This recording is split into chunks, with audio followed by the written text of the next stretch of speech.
घने पुरैनी जंगल के बीचों बीच एक भयानक सन्नाटा छाया हुआ था, जो कभी कभार पत्तों की सरसराहट से टूट जाता था।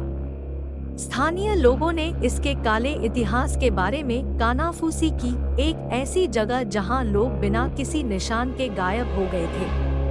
ऐसा कहा जाता था कि प्राचीन योद्धाओं की आत्माएं अभी भी बदला लेने के लिए परछाइयों में घूमती थी।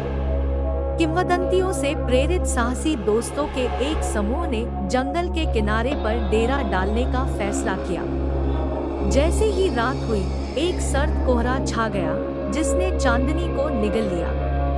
पेड़ों के बीच से अजीब सी फुसफुसाहटें गूंज रही थी और शिविर स्थल पर बेचैनी का माहौल व्याप्त हो गया था। एक एक करके दोस्तों को परेशान करने वाली घटनाएं अनुभव होने लगी।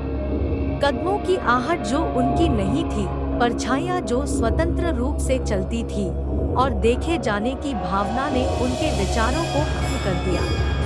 पास में एक पुराना जीर्णशीर्ण मंदिर खड़ा था, जिसकी अशुभ उपस्थिति एक लंबी पूर्वसूचक छाया डाल रही थी।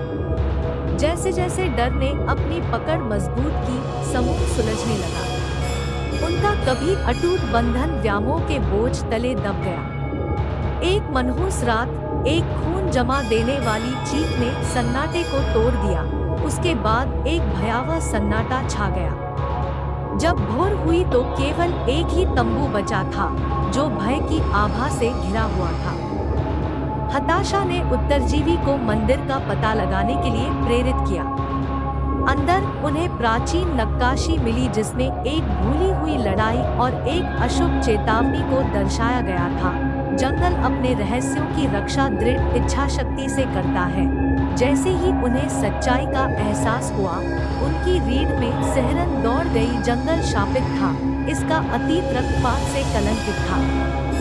उत्तरजीवी की उन्मत्त होकर टेढ़े-मेढ़े पेड़ों के बीच से भागने पर भयानक हंसी का सामना करना पड़ा, जो उनके पैरों के नीचे की धरती से निकलती हुई प्रतीत होती थी। वे उभरे, हमेशा के लिए बदल गए, उन सताई हुई आत्माओं से परेशान हो गए जिन्होंने उनके दोस्तों पर कब्जा कर लिया था। उस दिन के बाद से पुरानी जंगल खौफ का स्थान बना रहा। इसका इतिहास हमेशा इसकी गहराई में जाने वालों की डरावनी कहानियों के साथ जुड़ा रहा। और जैसे जैसे साल बीतते गए, कहानियां गहरी होती गई, जंगल और अधिक भयावह होते गए, और आत्माएं अधिक बेचैन होती गई, जिससे यह सुनिश्चित हो गया कि इसकी भयानक विरासत जीवित रहेगी।